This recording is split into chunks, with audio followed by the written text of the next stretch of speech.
back to Morning Footy, everyone. Now, our latest World Cup spotlight takes a closer look at Asian powerhouse South Korea. The Reds qualifying for their 11th straight World Cup and 12th overall after finishing unbeaten in qualifying.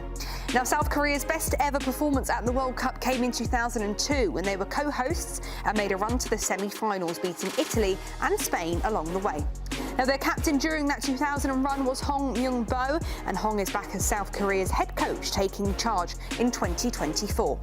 And South Korea's shining star Son Heung-min, the team's career caps leader with his 54 career goals, the second most in team history. OK, I'm going to be sending it over to the guys to break down this potential roster and what we can expect to see from South Korea in the World Cup this summer. Nico? Absolutely. South Korea, another exciting nation in Mexico's group, one of the host nations of this World Cup. I think for a lot of us, especially of our generation, South Korea came on the map in the '02 World Cup when they were hosts. 100%, and that's where I knew about South Korean football. If I'm being totally honest, didn't know a great deal about it, but Gus Hiddink was the coach at the time, obviously well-respected coach. And I remember being at school, and we used to get the mornings off to be able to watch the World Cup. And this team was just so vibrant, high energy, and the way that they attacked with purpose as well, it was kind of like, wow. It's very ignorant to say, but I didn't know South Koreans could play football like this. And then ever since then, obviously, there's been a plethora of players and teams that have gone on to just further educate the uneducated like myself, and then played in the Premier League against Ji-sung Park.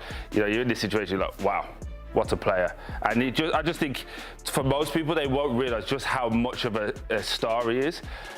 He's up there with Messi, Mbappe in this part of the world, and he's just a wonderful player, and this is all the things you can take over, Nico. I mean, unbelievable. You look at a lot of these names, you look at what they've done, their consistency, making 11 World Cups. There are nations around the world that would dream of making 11 World Cups. But 2002, it's been a long time since then, and it feels like they've developed even further. Yes, and now they have a lot of top quality technical players. Yeah, absolutely. And I think, again, Son has been the reason. I think I said Ji-sung Park, I apologise. Son is the one who pushed that forward. And again, when you played against him at Spurs, naturally, there was a moment when he came in and he's like, athletically, he was a beast. Yeah. And then you start to appreciate, once Harry Kane had moved on and the leadership qualities that he brings, and then you see how much of a star he is. And I just think he is now going to be the generational talent that makes South Korean football just become world known for being in deep competition runs just because of this young man here. Yeah, I mean, Sonny's a force, right? Beast. Just culturally. Yeah. Football-wise, of course, we know that. But his presence will change any team from a marketing perspective, from a footballing perspective. But it's not just him. Oh, the likes of Kim Min-jae that made that big move from Napoli to Bayern. The German-Korean Jens Karstrup, who's playing for Bayer Leverkusen. The biggest star of all, obviously. Of course. Paik Seung-ho, I actually want to keep an eye on beyond Lee Kang-in. Yeah. Oh Hyun-ju, who was at Henk earlier on in the season. He scored a goal against Rangers. But now he arrived to Besiktas, and he's killing it. Yeah. He's really tearing apart the Turkish league, and all of a sudden I think sometimes it's very difficult to adapt to a new league, and he's showing that he could potentially be like one of those big stars at the World Cup. And again, for most people, you know the big names, but for the two guys that are playing in the championship, in my opinion, they're the best championship players as well. Really? Yeah. On his day, Ho can be. He dictates the play. If he plays well, Stoke play well. Again, Birmingham City is my home team. And with Paik, if he plays well, we win.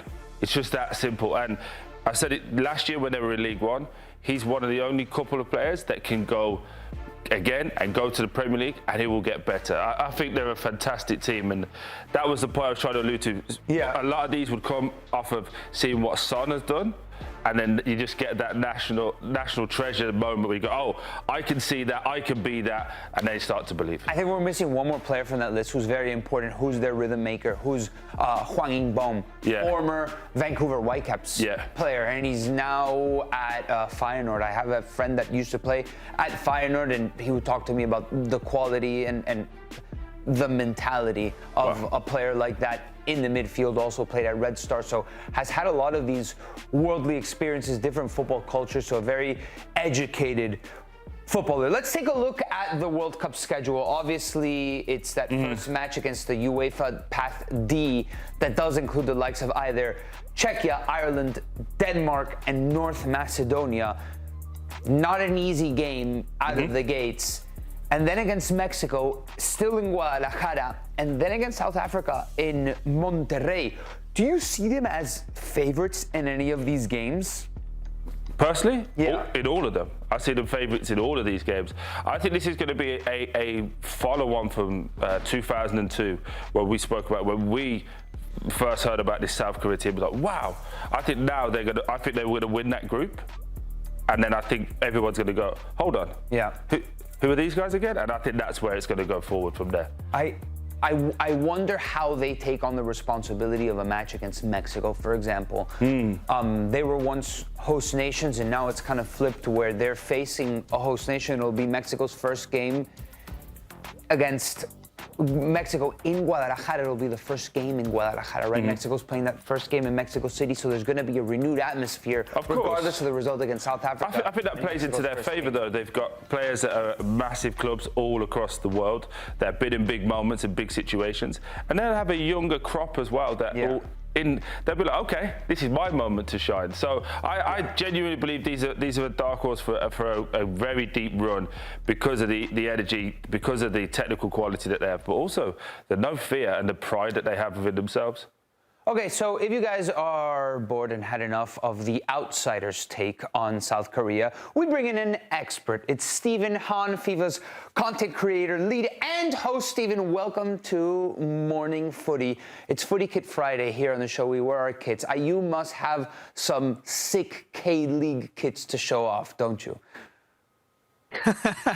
I wish I did. I do have them, but they're stored so deep in my closet that I can't really take them out right now. Don't worry. I just imagine you watching us wearing kits on a Friday. I imagine that you must have some amazing stuff in your closet from Korean football, because Korean football does have some dimes. So let's talk about the national team. What are the expectations and what's the narrative in South Korea at the moment about what this team can do at the World Cup? Yeah, I mean, I'm sure you guys have heard about it a little bit, but there had been some controversy surrounding the appointment of the head coach, and obviously a bit of a trust issue there between the fan base and the federation and the head coach. But, you know, outside of that, the relationship between the players and the fans have always been strong over the last few years. And, you know, the expectation for Korea, realistic or not, is to reach the quarterfinals of the World Cup this summer. Can you give us a little bit more details on that controversy? Why has it kind of gone up a little bit in the air between the fans and what they expect from the national team? Yeah, I mean, you know, we have to talk about the head coach, Hong Myung-bo. And, you know, make no mistake, you guys talked about the 2002 World Cup, and Hong Myung-bo is my favorite player of all time. Make no mistake about that. But the KFA in 2024, for more than 6 months, you know, without a head coach, you know, with names like Jesse Marsh, Gus Poyet, and David Wagner, you know, being mentioned as the leading candidates. You know, these coaches who've tasted at least some levels of success in European football, you know, only for the KFA on their own choice to walk away from those coaches and to hire Hong Myung-bo, who himself has come out several times prior to that to say that he won't take the job from the KFA because he does not like the way the KFA is being managed. So when that happened, that sparked pretty much a national outcry from the disappointed fans who wanted, you know, so to speak, a higher level coach. You know, but there's also no doubt that, you know, realistically, when it comes to domestic coaching talents for Korea, there aren't many better than Hong Myung-bo, to be honest, because his success at the 2012 Olympics with Korea winning the bronze medal for the first time, and also recently with Ulsan, the South Korean K-League, you know, he does have the coaching resume for a domestic coach in Korea, but evidently and obviously, you know, his profile is just apparently not enough to please a lot of these fans, you know, because Hong Myung-bo's failures at the 2014 2014 World Cup during his first run with Korea, that really left a big disdain, on a lot of these fans, for him. But that's also when he overtook a completely broken team with only about 9 months to go until the World Cup 12 years ago. So, hopefully this time it's a little bit different. You just spoke to the fan base. And I just want to allude to that. So I feel that what you're describing with your fan base is very similar to the US fan base. There's an expectation that is quarterfinals or bust. I kind of agree with you. If it starts a little bit wobbly, can that fan base play a negative factor as well as, obviously we'll talk about how positive that fan base can be. Is that a fair assessment? I think it's already kind of, touching that fine line, because, like I mentioned, the fans' trust in the players. I mean, you guys have just talked about it. Korea now has some, for their standards, these are some generational talents that they have in their squad. So the relationship between the fans and the players, it's been quite strong. But because of the situation that's been stemming from the KFA with the head coaching, the recruitment process, it's already created somewhat of a very negative vibe towards the national team. And, the expectation is for Korea to reach the quarterfinals, but it's almost like the fans are taking this stance of, we expect you to go to the quarterfinals, but we don't know if you will. Wow. And if you don't, all hell will kind of break loose. So obviously we don't speak Korean. We don't understand, really how strong that noise is. We see the fans show up. They're super respectful. They're super organized. They're super fun to watch at the World Cup. But can they really be that nasty as you say? How football mad are these fans where they can really put the pressure on the neck of these players? Yeah, even for Koreans like me, sometimes it's hard to judge just how popular or just how passionate some of these fans can be. But I mean, some of you guys might remember back in 2014 during Hong Myung-bo's first run with Korea, when they went to Brazil for the World Cup and went 3-0. It was a disastrous World Cup for Korea. When they came back home, eggs were thrown at the team. Wow. So that's the kind of level that we're talking about. I never heard that story, so that's amazing. I just want to talk to you again. Football culture, bro. No, it is absolutely. By eggs. And as players, you got to wear that one and just keep walking. I just want to know. Every World Cup, we see breakout players. You're talking about this generational talented group. I agree with you. Who is the player or the players that we should look out for and go, this is the next one? This is going to be the next big South Korean star? I would mention that one player that Nico was just talking about, Oh Hyun-gyu at Besiktas. He is, make no mistake, the most informed Korean player in Europe at the moment. Having scored 4 goals in his first 4 games. He scored in every game so far. He's an athletic number 9 who can score from the tightest angles, but also at times a little bit prone to doing too much at times and kind of missing that decisive action, from time to time. But if Korea can get him going, this can be a really fun team to watch because he's also a player who plays with a lot of swagger, and he's a fashionista off the pitch too. So he could be the potential next big star for Korea. And amongst players who are already sort of established, who we haven't talked about as much, maybe outside of Korea, it's definitely another player that Nico was mentioning, the Feyenoord midfielder Hwang In-bum, who is far and away the best midfield facilitator for Korea, a former Vancouver Whitecaps midfielder as well. We're not going to talk about Paik, Birmingham City. I'm a Birmingham City fan. I don't know whether you've noticed this, but for me, he is fantastic. Last year, he ran the midfield in League One, by far the best player. Again, I think he's definitely top 5 players in the Championship. And one of the few players I can see go to the Premier League and will actually get better around better players. I don't actually see a way in which people overlook him. Will he be starting in this World Cup team, in your opinion?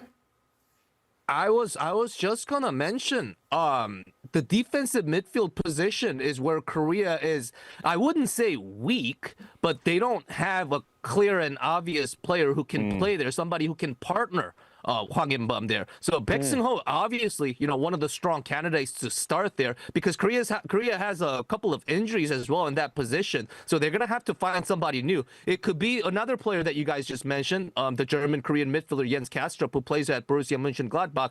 But yeah, Paik is obviously one of the strong contenders to start in that position for Korea, no doubt. Steve, all right, listen, thank you very much for your time. I want you to rate my Korean. I know how to say one thing in Korean, all right? He's laughing. I feel like he has no faith in me. 예, 이름은 니코입니다. That was not bad, man.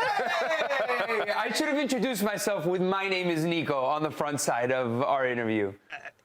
Hey, that was more than passable. Nico, that was impressive, man. Yeah, I like that. I like that. Not as impressive as your Buzz Lightyear in the back that's been staring at me the whole time, but Nico is very impressive.